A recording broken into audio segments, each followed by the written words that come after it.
నిజామాబాద్ వెళ్దాం. నిజామాబాద్లో మా ప్రతినిధి నవీన్ మనకి సిద్ధంగా ఉన్నారు. నిజామాబాద్ జిల్లాలను అతలాకుతలం చేసింది అకాల వర్షాలు అనేవి. ఆ నేపథ్యంలోనే రైతులు కూడా గగ్గోలు పెడుతున్నటువంటి పరిస్థితి.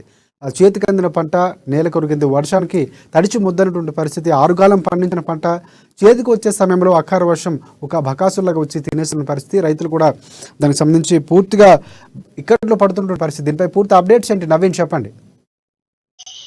Thank you Rajasekhar. నిజామాబాద్ జిల్లా ఈ అకాల వర్షాలు పట్టి పీడిస్తుందని చెప్పవచ్చు. కొన్ని రోజులుగా నిజామాబాద్ జిల్లాలో వ్యాప్తంగా కురిసిన అకాల వర్షాలకు పూర్తిగా ఇటు రైతు కూడా నడ్డి విడిచిన పరిస్థితి మొత్తం కనిపిస్తుంది. అయితే గత కొన్ని రోజులుగా కురిసిన మొత్తం ఉమ్మడి నిజామాబాద్ జిల్లాలో కూడా మొత్తం రైతు ఇటు పంట పండించిన చేతికి వచ్చిన పంటను కూడా పూర్తిగా నీటి మట్టమైన పరిస్థితి కనిపిస్తుంది. గత కొన్ని రోజులుగా వర్షాలు కురవడంతో పాటు ఇటు నిజామాబాద్ రూరల్ లో ముఖ్యంగా ఎక్కువగా పంట నష్టపోయిందని చెప్పారు. ఎందుకంటే అక్కడ ముఖ్యంగా నిజామాబాద్ జిల్లా వ్యవసాయ ఆధారిత ప్రాంతము. ఎక్కువగా ఇక్కడ వరి, మొక్కజొన్న, చెరుకుతో కూడా పసుపు పంటలు కూడా పండిస్తుంటారు.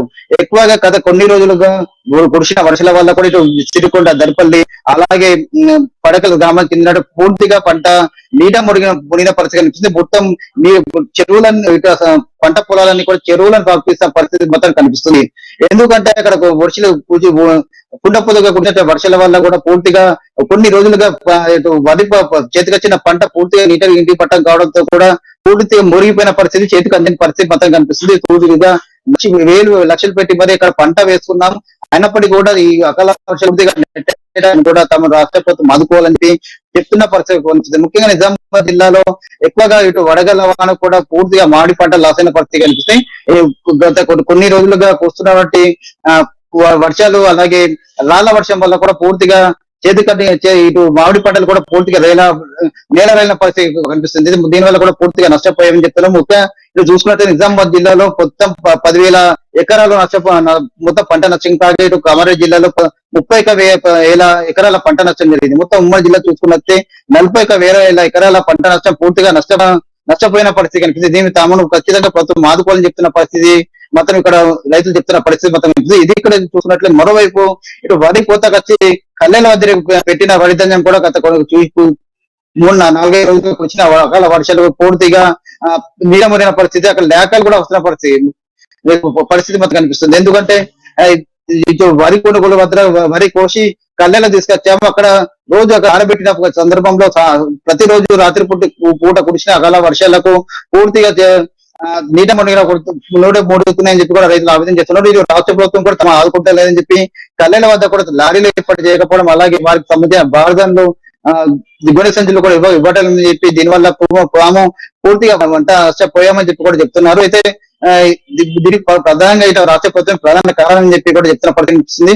తాము రాష్ట్ర ప్రభుత్వం ఆదుకోవాలని ఎకరానికి 50,000 ఖచ్చితంగా ఇవ్వాలని చెప్తున్నారు. అయితే మరోవైపు ఇటు కొంత నష్టపోయినప్పటికీ కూడా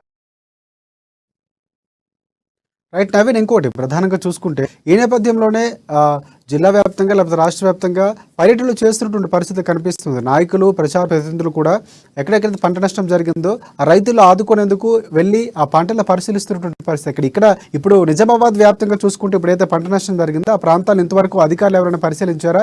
అటువైపు ప్రజాప్రతినిధులు కానీ ఎవరైనా పరిశీలించి ఏమైనా హామీలు ఇచ్చినటువంటి పరిస్థితి ఏమైనా ఉందా? అయితే గత కొన్ని రోజుల్లో కురిసిన అకాల వర్షాలు నిజామాబాద్ జిల్లాలో ఏ ఒక్క ప్రజాప్రతినిధులు, అధికారులు కావచ్చు వచ్చిన పాపాన పోలని చెప్పి కూడా రైతులు మండిపడుతున్నారు. ఎవరో కూడా ఇద్దరు అడపా వస్తున్నారు. తమకు నష్టపడి రాష్ట్రానికి సీఎం కేసీఆర్ కు నిర్వహిస్తామని చెప్తున్నారు తప్ప గానీ గాలి మాట చెప్తున్నారు హామీ ఇవ్వటం అని చెప్పి కేవలం ఎకరాకు 10,000 రూపాయల నష్టపరం చెల్లిస్తామని వార్తలు వస్తున్నాయి తప్ప ఆ 10,000 కూడా తమకు దేనికి పనికిరావని చెప్పి ఇటు ప్రధానంగా తమకు ఎరువులు ఇటు రైతు బంధు ఇవ్వడం కాదు, తమ నష్టపోయిన పంటకు నష్టపరం చెల్లించాలని చెప్పి ప్రధానంగా డిమాండ్ చేస్తున్నారు. ఎందుకంటే పూర్తిగా ఇటు తాము ఎంతో పెట్టుబడి ఇచ్చి తప్పు చేసి మరి తాము వ్యవసాయం చేస్తున్నామని చెప్పి వ్యవసాయం మీద ఉన్న మక్కువతో తాము వ్యవసాయం చేస్తున్నామని చెప్పి గత కొన్ని రోజులు కురిసినటువంటి వర్షాలకు పూర్తిగా నష్టపోయామని చెప్పి తమకు నోటికొచ్చిన పంట, చేతికొచ్చిన పంటను కూడా నీటి పాలైందని చెప్పి ప్రధానంగా ఆవేదన చేస్తున్నారు. ఇలా 10,000 ఇస్తే తమకు పూర్తిగా నిండదని చెప్పి చెప్తున్నారు. ఖచ్చితంగా ఎకరానికి 50,000 ఇవ్వాలని చెప్పి కూడా చెప్తున్న పరిస్థితి కనిపిస్తుంది. అయితే దీనికి కూడా ఇటు రాష్ట్ర ప్రభుత్వం పూర్తిగా నిర్లక్ష్యం వహిస్తుందని చెప్పి దీనికి వ్యతిరేకంగా కూడా ఇటు నిజామాబాద్ జిల్లాగా రూరల్ నియోజకవర్గంలో కావచ్చు, ఇటు కామారెడ్డి జిల్లాలో కావచ్చు చాలా మంది రైతులు ఇటు కొనుగోలు కేంద్రాల వద్ద కొనుగోలు కూడా సక్రమంగా జరుగుతుందని చెప్పి జరుగుతూ లేదని చెప్పి కూడా అడప కొనుగోలు చేస్తున్నారని చెప్పి లారీలో కొడతా ఉంది, బరదల్లో కొడతా ఉంది చెప్పి కూడా రోడ్డుకి నవీన్, ఆందోళన చేస్తున్న పరిస్థితి కనిపిస్తుంది. వాటితో పాటు కౌలు రైతు కూడా ఎక్కువ సంఖ్య ఎక్కువ రైతుల కంటే కూడా కౌలు రైతులు ఎక్కువగా ఉండే పరిస్థితి ఉంది. ఎందుకంటే ప్రధానంగా రైతుల కంటే కూడా కౌలు రైతులు వారి దగ్గర నుంచి తీసుకొని వ్యవసాయం చేస్తున్న పరిస్థితి ఎక్కువ మన రాష్ట్ర వ్యాప్తంగా ఉన్నటువంటి పరిస్థితి. అయితే ఇక్కడ చూసుకుంటే ఎంతమంది కౌలు రైతులు నష్టపోయే అవకాశం, దానికి సంబంధించిన అంచనాలు, దానికి సంబంధించిన అప్డేట్స్ ఏమైనా ఉన్నాయా? ఖచ్చితంగా ఇప్పుడు నిజామాబాద్ జిల్లా వ్యవసాయ ప్రాంతం. ఇక్కడ వ్యవసాయం సంస్థతో పాటు ఇటు కౌలు రైతులు కూడా ఎక్కువగా మంది ఉన్నారు. ఎందుకంటే వ్యవసాయం మీద మక్కువతో అనేక మంది కొన్ని ఎకరాలు ఇతర భూస్వాముల వద్ద ఉండి తీసుకొని మరి వ్యవసాయం చేస్తుంటారు. అయితే వీరికి ఎలాంటి రైతు బీమా రాదు. వచ్చిన రైతు బంధు కూడా ఎవరైతే దానికి సంబంధించిన యజమాని ఉన్నారో యజమానికి వెళ్తున్న పరిస్థితి కనిపిస్తుంది. అయితే ఇక్కడ పూర్తిగా ఇటు కొన్ని రోజులుగా కురిసిన వర్షాలకు కూడా పూర్తిగా నష్టపోయారని చెప్పి పరిహారం విషయంలో కూడా ఉన్నట్టు రైట్. కౌలు రైతులు కూడా ఆదుకుంటామని కేసీఆర్ చెప్పినటువంటి పరిస్థితి. కౌలు రైతులు కూడా నష్టపోయే నష్టపరిహారం రైతుల జాబితాలో చేస్తాం. వారికి కూడా రైతులకు ఎలా అయితే ఇస్తున్నామో, ఎవరైతే పంట తీసుకొని ఒకళ్ళ భూమి దగ్గర తీసుకొని చేస్తున్నటువంటి కౌలు రైతులు కూడా అదే స్థాయిలో న్యాయం చేస్తాం, వాళ్ళకి పరిహారం కూడా ఇస్తామని చెప్పినటువంటి పరిస్థితి ఉంది.